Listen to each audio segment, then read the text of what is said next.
אורן שלום מדברת, מיכל? אהלן, מיכל. שלום. דונה. מה, סליחה? דונה. מי זו דונה? מדברת, דונה. כן, דונה, איך אני יכולה לעזור? אני מתקשרת אליכם ואתם אומרים ממח שלכם. ולמספר ממח שלכם עבד או נגנב, הקישור אחת. זה לא אנחנו מתקשרים, כנראה מישהו מתקשר אלייך.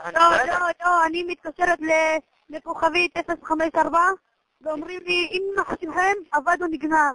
אנחנו לא אומרים כזה דבר, סליחה. אנחנו שירות לקוחות של חברה רצינית. אני לא מבינה. אני לא יודעת מי שולח לך את זה, מי אומר לך את זה, זה לא, לא אני אנחנו. מתקשרת כוכבית 054 לפני שאתם עונים לי, אומרים במשיבון אם מחשמהם עבד או נגנב, הגישו אחת. אם מכשירכם עבד או נגנב? עוד פעם, את מקללת אותי, אני אגח אליכם ואני אגיד לכם אם מחשמהם אתם חוצפנים. הלו? אם המכשיר שלך עבד או נגנב, זו הכוונה. אני לא מבינה מה אתם רוצים ממני, אני ערבייה חדשה, באתי לפני שבוע הביתה, פתאום כולם מה שאומרים לך להקיש אחד זה אם המכשיר שלך עבד או נגנב, אם מכשירכם עבד או נגנב, לא אם מחשימכם.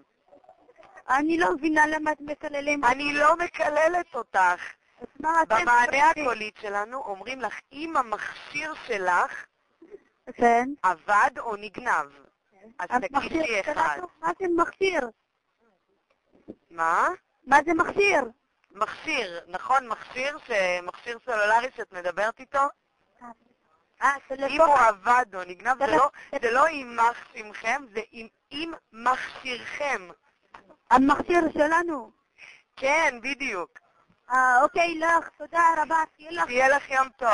אני מצטערת שבלבלתי אותך. בסדר, אין שום בעיה, אין שום בעיה. יום מצוין. להתראות. להתראות.